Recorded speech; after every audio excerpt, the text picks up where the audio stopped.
नमस्कार, good morning, बहुत स्वागत है आपका फिट इंडिया के सुपर हिट बुलेटिन में। आपके साथ मैं हूं दीपिका यादव और मैं हूं श्वेता भट्टाचार्य। फिट इंडिया के सुपर हिट बुलेटिन में आपको देश दुनिया की हर खबर हम यहीं से दिखाएंगे। लोधी गार्डन में आज हम मौजूद हैं। बिल्कुल, और खासकर कल शपथ ग्रहण समारोह हो चुका है, यानी मोदी 3.0 अब सरकार बन चुकी है, शपथ लिया जा चुका है। क्या क्या अपडेट है, तमाम खबरें देश दुनिया से रिलेटेड भी आपको बताएंगे। इसी लोधी गार्डन से तस्वीरें भी खूबसूरत दिखाएंगे, तो बने रहिए हमारे साथ।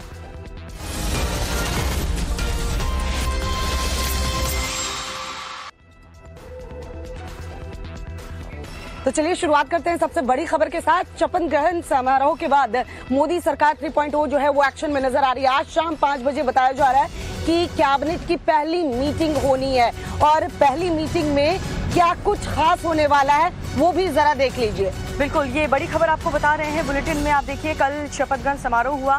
मोदी सरकार 3.0 की पहली कैबिनेट बैठक आज शाम 5 बजे प्रधानमंत्री आवास 7 लोक कल्याण मार्ग में बैठक होने वाली है। आपको ये भी बता दें कि शपथ ग्रहण समारोह से पहले ही पीएम ने सभी संभावित मंत्रियों के साथ नई सरकार के 100 दिन के एजेंडे पर चर्चा की थी। दरअसल 100 दिन के एजेंडे का मोदी एक्शन प्लान तैयार है, और बैठक में मंत्रियों को एक्शन प्लान सौंपा जाएगा। और क्या कुछ होने वाला है, रिपोर्ट आपको दिखाते हैं, देखिए जरा।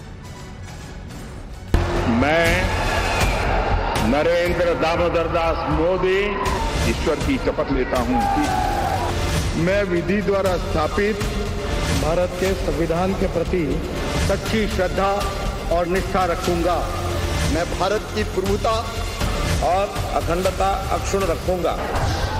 प्रधानमंत्री मोदी की ऐतिहासिक तीसरी शपथ के साथ ही देश में तीसरी बार मोदी सरकार की शुरुआत हो गई।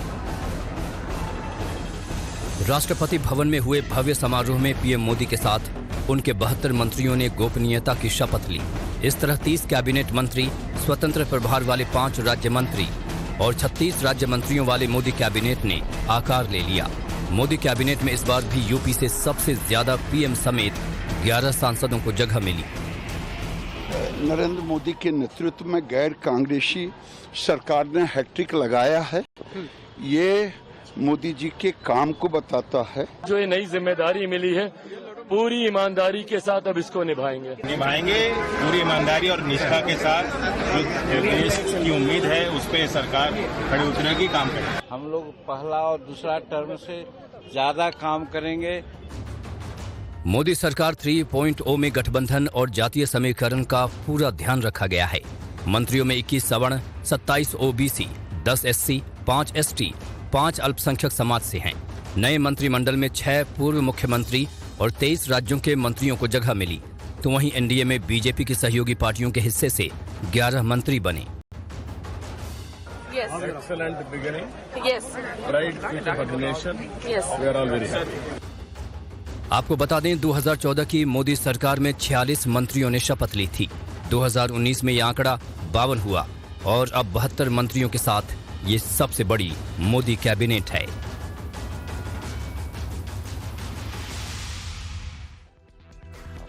मोदी सरकार 3.0 की शपथ पर दुनिया भर की नजरें थी। कई बॉलीवुड के स्टार्स भी वहां पर मौजूद थे, और साथ ही शपथ ग्रहण समारोह में कई बिजनेसमैन भी पहुंचे थे। फिल्म इंडस्ट्री से शाहरुख खान, रजनीकांत, अक्षय कुमार, अनिल कपूर, अनुपम खेर, कंगना रनौत, रवीना टंडन, विक्रांत मैसी शपथ ग्रहण समारोह में मौजूद रहे। तो वहीं रिलायंस समूह के मालिक उद्योगपति मुकेश अंबानी अपने दोनों बेटों आकाश और अनंत अंबानी के साथ शपथ समारोह में पहुंचे थे।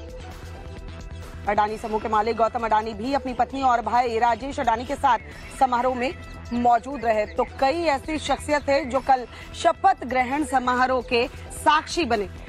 वहीं मोदी 3.0 के शपथ ग्रहण पर कर्नाटक में झड़प देखने को मिली है। बेंगलुरु में 3 बीजेपी समर्थकों पर चाकू से हमला किया गया है। जी हाँ, ये तस्वीर सामने आई है। घायल बीजेपी समर्थकों को अस्पताल में भर्ती करवा दिया गया। मोदी सरकार बनने की खुशी में बेंगलुरु में तीनों बीजेपी समर्थक दरअसल नारेबाजी कर रहे थे। आरोप ये कहा गया है कि बोरोड़ मस्जिद के पास से गुजरते भी उन्होंने नारेबाजी की थी। मस्जिद से 2 किलोमीटर दूर एक बार पास बीजेपी समर्थकों को रोका गया। कहासुनी के बाद मारपीट की गई और फिर चाकू से हमला कर दिया गया।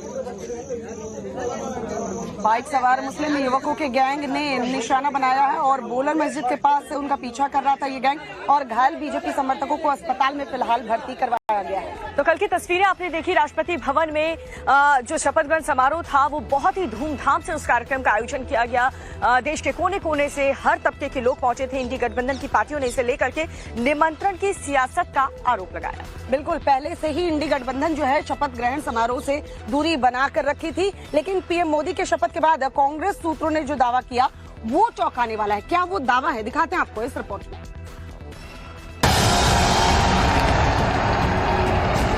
मैं नरेंद्र दामोदर दास मोदी हर एक्सेलेंसी शेख हसीना भारत और बांग्लादेश के बीच इतिहास, भाषा और संस्कृति सहित अनेक क्षेत्रों में समानताएं विद्यमान है। भारत और बांग्लादेश के द्विपक्षीय संबंध। पीएम मोदी के तीसरे शपथ ग्रहण में दुनिया भर से बड़े चेहरे जुटे। साधु संत भी नई सरकार को आशीर्वाद देने पहुंचे, लेकिन इंडी गठबंधन की पार्टियों के बड़े चेहरे नदारद दिखे। कांग्रेस अध्यक्ष मल्लिकार्जुन खड़गे जरूर अगली कतार में बैठे दिखे, लेकिन उन्होंने पहले ही साफ कर दिया था कि राज्यसभा में नेता विपक्ष के पद की वजह से वो शपथ ग्रहण समारोह में शामिल हो रहे हैं। ममता दीदी ने तो पहले ही साफ कर दिया था कि न्योता मिलेगा भी तो नहीं जाऊंगी। एनसीपी प्रमुख शरद पवार भी कार्यक्रम में नहीं दिखे। दिलचस्प बात ये रही कि पहले इंडी खेमा ये कहकर शपथ ग्रहण से दूरी बना रहा था कि जनादेश 400 पार के नारे के खिलाफ है, लेकिन अब कांग्रेस के सूत्र कह रहे हैं कि शपथ ग्रहण के बॉयकॉट वाला जो नैरेटिव गढ़ा जा रहा है वो सच नहीं है। अगर सोनिया राहुल को न्योता आता तो वो भी जरूर शामिल होते, जैसा पहले हुए हैं। कांग्रेस सूत्रों का दावा है कि सोनिया कांग्रेस संसदीय दल की नेता और पूर्व कांग्रेस अध्यक्ष रही हैं और राहुल 5 बार के सांसद और पूर्व कांग्रेस अध्यक्ष हैं, फिर भी उन्हें शपथ ग्रहण का न्योता नहीं दिया गया। सवाल ये है कि शपथ ग्रहण से दूरी बनाकर इंडी गठबंधन ने अपना हाल क्या खिसियाने बिल्ली खंभा नोचे वाला कर लिया है, क्योंकि न्योता न देने के आरोपों पर बीजेपी कुछ भी नहीं बोल रही है।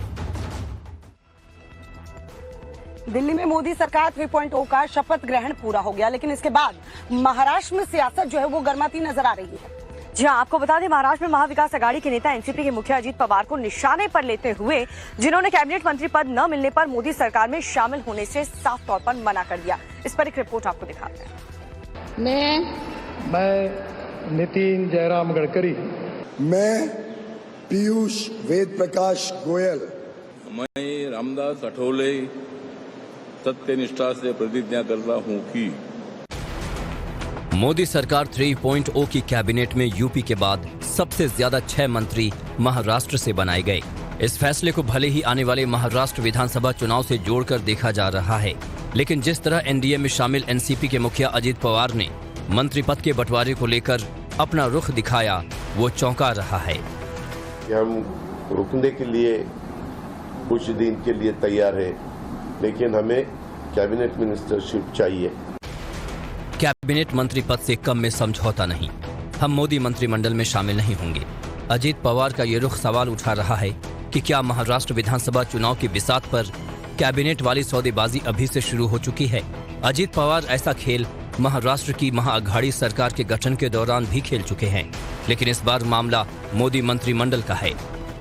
उनकी परिस्थिति, उनके पार्टी की परिस्थिति देखते हुए हमें ज्यादा दर्द होता है। उन बेचारों को क्या होगा ये आज नहीं बताएंगे, कुछ दिन के बाद बताएंगे। बीजेपी इस पर सफाई दे रही है। अजीत पवार के फैसले को एनसीपी के अंदर कैबिनेट मंत्रालय को लेकर मचे घमासान का नतीजा बताया जा रहा है। बताया जा रहा है कि पीएम मोदी की तरफ से अजीत पवार को एक कैबिनेट मंत्री पद का प्रस्ताव था, जिस पर एनसीपी के 2 सीनियर नेताओं प्रफुल्ल पटेल और सुनील तटकरे की नजर थी। दोनों के बीच छिड़े घमासान को देखते हुए अजीत पवार एक कैबिनेट मंत्री पद लेने को राजी नहीं हैं। अगर ऐसा है तो कैबिनेट पद की रार एनसीपी के साथ साथ बीजेपी की भी मुश्किल बढ़ा सकती है, क्योंकि इसका असर केंद्र की राजनीति के साथ महाराष्ट्र विधानसभा चुनाव और मुंबई के बीएमसी चुनाव तक दिखना तय है। मुझे ऐसा लगता है बीजेपी एक संदेश देना चाहती है कि लोकसभा हुआ, हमको आपका फायदा नहीं हुआ। उनको लगा था दादा को पास करने के बाद साहब का ताकत कम होगा। उल्टा कह सकते हैं कि साहब का ताकत वहाँ पे बड़ा, लोग बहुत ताकती से उनके साथ। आपको बता दें, उद्धव ठाकरे की शिवसेना यूबीटी, शरद पवार की एनसीपीएस और महाराष्ट्र कांग्रेस 4 जून के नतीजों के बाद से ही दोनों चुनावों की रणनीति बनाने में जुट गई है। इरादा इन दोनों चुनाव में अपना प्रदर्शन सुधारना है। ताकि महाराष्ट्र के रास्ते केंद्र तक उलटफेर का गणित साधा जा सके। खबर जम्मू कश्मीर से मिल रही है, जहां जम्मू कश्मीर के रियासी में श्रद्धालुओं की बस पर कल शाम आतंकियों ने हमला कर दिया, जिसमें 9 लोगों की मौत की खबर मिल रही है। 30 से ज्यादा लोग घायल हुए हैं। सुरक्षा बलों ने पूरे इलाके को घेर रखा है। गाड़ियों की चेकिंग की जा रही है। रिहायशी में अलर्ट जारी कर दिया गया है। बड़ी संख्या में सुरक्षा बलों को तैनात किया गया है। ये बड़ी खबर इस वक्त की आपको बता रहे हैं। आतंकियों की फायरिंग के बाद से अनियंत्रित होकर के बस खाई में गिर गई। फिलहाल चप्पे चप्पे पर सुरक्षा बलों को तैनात कर दिया गया है। तस्वीरें आपको दिखा रहे हैं। बड़ी संख्या में सुरक्षा बलों को तैनात किया गया है। आपको बता दें कि आतंकियों की फायरिंग के बाद अनियंत्रित होकर बस जो है वो खाई में गिर गई थी। फिलहाल रियासी के चप्पे चप्पे पर सुरक्षा बल की तैनाती है। ये तस्वीरें जो रियासी से सामने आई हैं वो हम आपको दिखा रहे हैं। 9 लोगों की मौत की खबर मिल रही है। 30 से ज्यादा लोग घायल बताए जा रहे हैं। घायलों को अस्पताल पहुंचाया गया है। सुरक्षा बलों ने पूरे इलाके को घेर लिया है। रियासी में श्रद्धालुओं की बस पर कल शाम आतंकियों ने हमला कर दिया और हमले की ये 3 तस्वीर देखिए। ये श्रद्धालुओं से भरी बस जो है जा रही थी रियासी में और तब इस पर अटैक किया गया है। उसके बाद बस जो है अनियंत्रित होकर खाई में जा गिरी है। 9 लोगों की मौत की खबर मिल रही है। 30 से ज्यादा घायल बताए जा रहे हैं।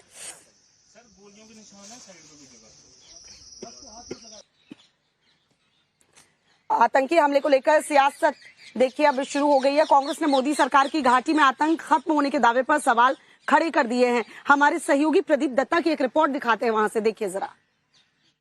नवभारत की टीम पहुंच चुकी है पौनी की उस खाई में जहां पे बस कल एम्बुश के बाद गिर गई थी। आप देख सकते हैं ये वो बदनसीब बस है जिसे कल आतंकवादियों ने टारगेट किया था। कल 6:10 के करीब ये बस शिवखोड़ी से कटरा की ओर जा रही थी। जैसे ये त्रियाट के पास पहुंचती है, आतंकवादी जो कि एक नाले में छुपे हुए थे, घात लगाकर उन्होंने हमला किया और ताबड़तोड़ फायरिंग करते रहे और 35 के करीब उन्होंने राउंड फायर किए और जिसकी वजह से आप देख सकते हैं कि एक गोली जो है ड्राइवर को लगी और ये बस आके नीचे 150 फुट नीचे खाई में गिर गई। अभी मैं आपको दिखा सकता हूं कि मौत का खेल कैसे इन आतंकवादियों ने खेला।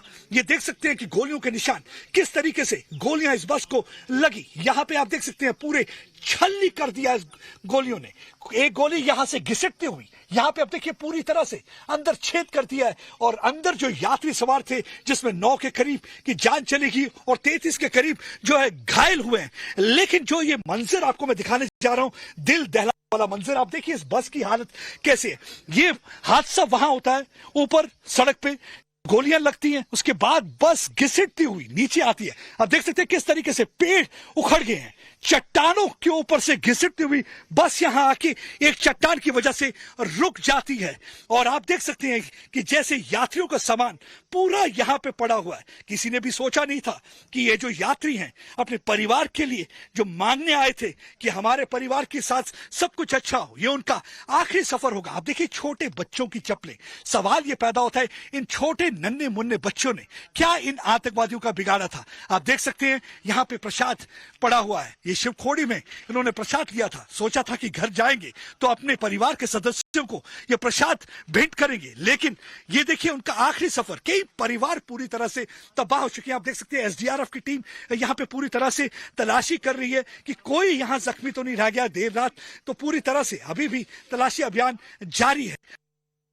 यूपी के सोनभद्र से खबर है, जहां एक ट्रक में अचानक से आग लग गई और देखते ही देखते ट्रक पूरी तरह से जलकर खाक हो गई। जी, आग लगने के बाद वहां पर क्या हुआ, उस ड्राइवर का क्या हुआ और साथ ही आग से कितना नुकसान हुआ है, ये सब कुछ इस रिपोर्ट में देखिए। यूपी के सोनभद्र से आग लगने का एक मामला सामने आया है, जिसका वीडियो सोशल मीडिया पर वायरल हो रहा है। हाईवे पर एक ट्रक धू-धू कर जल रहा है। आसपास कुछ लोग खड़े नजर आ रहे हैं, लेकिन सब बेबस हैं। किसी के पास आग बुझाने का कोई तरीका नहीं है, लिहाजा ट्रक देखते ही देखते आग के गोले में तब्दील हो गया। बताया जा रहा है कि ये ट्रक कोयला लेकर NCL खड़िया कोयला खदान से निकला था। रास्ते में अचानक ट्रक के अगले हिस्से में आग लग गई। देखते ही देखते ट्रेलर का केबिन जलकर पूरी तरह से राख हो गया। आग लगने से राहगीरों और आसपास से गुजर रहे वाहन चालकों में हड़कंप मच गया। कुछ लोगों ने आग की जानकारी दमकल विभाग को दी, जिसके बाद आग बुझाने का काम शुरू हुआ और कुछ देर बाद आग पर काबू पा लिया गया। हालांकि गनीमत रही कि ट्रक चालक ने वक्त रहते कूदकर जान बचा ली, वरना बड़ा नुकसान हो सकता था। और देश के प्रधानमंत्री नरेंद्र मोदी ने तीसरी बार शपथ ली और देश भर में बीजेपी कार्यकर्ताओं ने जम करके जश्न भी मनाया। देश के कोने कोने से ऐसी तस्वीर सामने आई। इंदौर में भी जम करके आतिशबाजी की गई और इस दौरान एक हादसा हो गया। आतिशबाजी के चलते बताया जा रहा है बीजेपी दफ्तर में आग लग गई। हालांकि वक्त रहते आग पर काबू भी पा लिया गया। आग लगते ही मौके पर अफरा तफरी का माहौल देखने को मिला। बताया जा रहा है कि बीजेपी कार्यालय की ऊपरी मंजिल पर फर्नीचर सहित कुछ झंडे और बैनर रखे हुए थे जो पूरी तरीके से जलकर खाक हो गए। तो ये तस्वीर आपको इंदौर से दिखा रहे हैं जहां पर जमकर आतिशबाजी की गई और उसके बाद ये हादसा हो गया। बीजेपी के जो कार्यकर्ता हैं, आतिशबाजी के चलते बीजेपी दफ्तर में आग लग गई। हालांकि वक्त रहते आग पर काबू पा लिया गया। और जम्मू कश्मीर से इस वक्त एक बहुत बड़ी खबर आपको बता रहे हैं जहां पर श्रद्धालुओं की बस में आतंकियों ने अटैक कर दिया है। बिल्कुल बताया जा रहा है इस अटैक में बस जो है अनियंत्रित होकर खाई में जा गिरी है जिसमें 9 लोगों की मौत की खबर मिल रही है। 30 से ज्यादा लोग घायल बताए गए हैं जिन्हें अस्पताल में भर्ती करवाया गया है। जम्मू कश्मीर के रियासी में आतंकी हमला देखने को मिला है। श्रद्धालुओं की बस पर यह टेरर अटैक हुआ है। फायरिंग से बेकाबू होकर बस जो है वो खाई में जा गिरी और 9 लोगों की अब तक मौत की खबर मिल रही है। 30 से ज्यादा लोग घायल बताए जा रहे हैं। जी हाँ, घायलों को अस्पताल में भर्ती करवा दिया गया है और साथ ही पूरे इलाके में जो सुरक्षा बल हैं वो तैनात हैं और अलर्ट मोड पर हैं। इन आतंकवादियों की तलाश भी की जा रही है।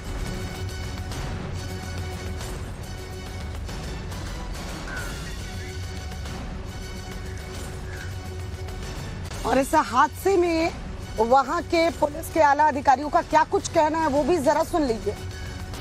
ऑलरेडी हम देखते आए हैं जब भी कोई मिलिटेंसी कोई इंसिडेंट हुआ है तो उसके बाद हम लोग वैसे ही हाई अलर्ट पे हमेशा से रहे हैं। तो आज भी और पिछले कई दिनों से we were on high alert और ये सारी जो शिवखोड़ी श्राइन है उसको पूरे तरीके से सिक्योर किया गया था। उसके आसपास के इलाकों में भी बड़े दिन से हम अपनी एरिया डोमिनेशन की एक्टिविटीज़ और बाकी वीडीजीज के साथ हमने उनके साथ फायरिंग प्रैक्टिस भी करी थी और उनको सबको अलर्ट पे ही रखा गया था। ये रे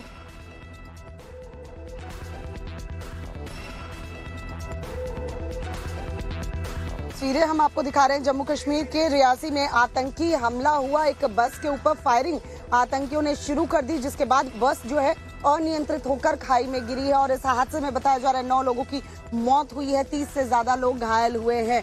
वहां के पुलिस के अधिकारियों का क्या कुछ कहना वो भी हमने आपको सुनाया। फिलहाल सुरक्षा बल की तैनाती उस इलाके में कर दी गई है। सर्च ऑपरेशन चलाया जा रहा है। चप्पे चप्पे पर सुरक्षा बल के जवान तैनात हैं और इस हमले को लेकर, इस टेरर अटैक को लेकर प्रधानमंत्री नरेंद्र मोदी ने कहा है कि इसका जवाब दिया जाएगा।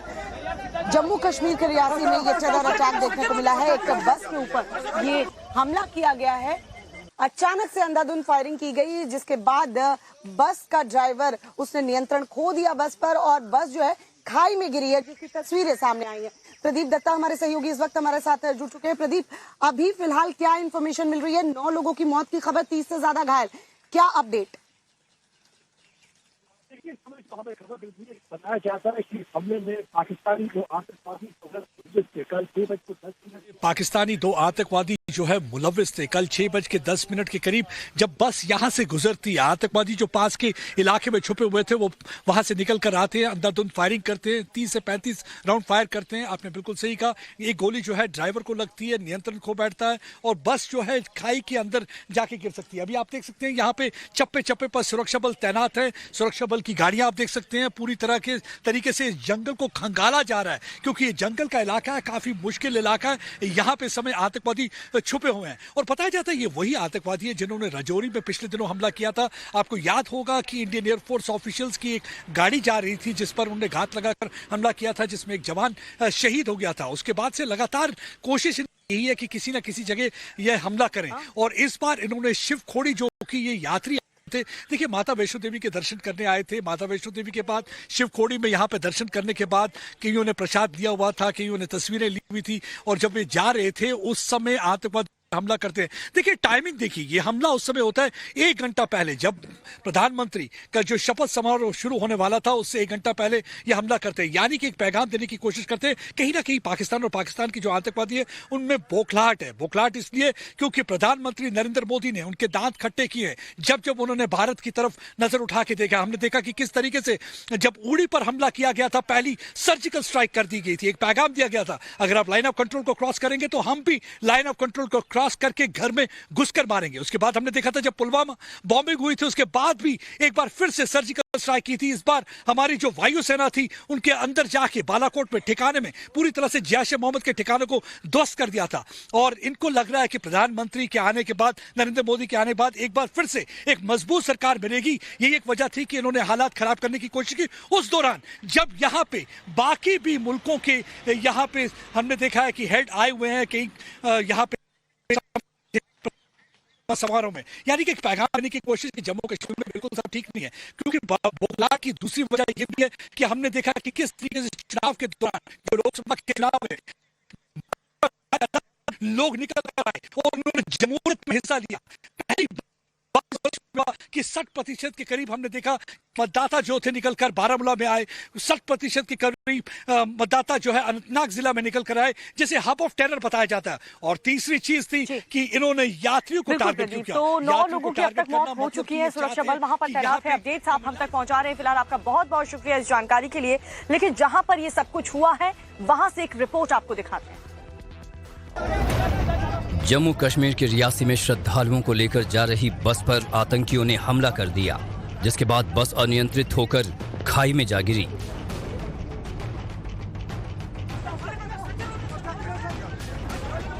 मिलिटेंट्स घात लगाए बैठे थे और उन्होंने उस बस के ऊपर फायर किया जो कि शिवखोड़ी से निकली थी और टुवर्ड्स कटरा जा रही थी। उसकी वजह से जो ड्राइवर है उसका बैलेंस जो है वो बिगड़ा और वो नीचे बस जो है वो खाई में चली गई। रेस्क्यू ऑपरेशन जो है वो अभी कंप्लीट किया जा चुका है। 9 are feared dead right now and 33 injured हुए हैं। उनको इमीडिएटली नारायणा हॉस्पिटल और डिस्ट्रिक्ट हॉस्पिटल रियासी के लिए एम्बुलेंसेस को निकाल दिया गया। जानकारी के मुताबिक बस तीर्थ यात्रियों को लेकर शिवखोरी मंदिर जा रही थी और शाम करीब 6:15 बजे रियासी के पोनी इलाके के तेरयात गांव में आतंकियों ने बस पर हमला कर दिया। घायलों को स्थानीय अस्पताल में भर्ती करवाया गया है, जहां कई लोगों की हालत नाजुक बनी हुई है। इस हमले के बाद सुरक्षा बलों ने पूरे इलाके को घेर लिया है। चप्पे चप्पे पर जवानों की तैनाती देखने को मिल रही है। सुरक्षा बलों को उन आतंकियों की तलाश है जिनकी कायराना हरकत से 10 लोगों की जान चली गई। पुलिस, सेना और सीआरपीएफ की तरफ से संयुक्त सर्च ऑपरेशन चलाया जा रहा है।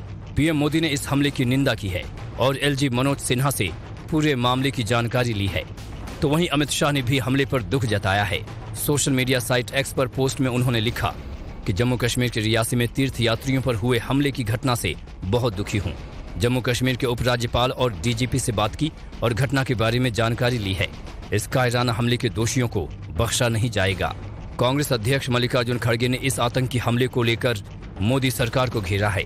एक पोस्ट में उन्होंने लिखा कि हम अपने लोगों पर हुए इस भीषण आतंकवादी हमले और हमारी राष्ट्रीय सुरक्षा के प्रति जानबूझकर किए गए अपमान की स्पष्ट रूप से निंदा करते हैं। मोदी सरकार द्वारा शांति और सामान्य स्थिति लाने का सारा प्रचार खोखला साबित हो रहा है। फिलहाल सुरक्षा बलों के जवान इस कायराना हरकत का जवाब देने के लिए आतंकियों की तलाश कर रहे हैं।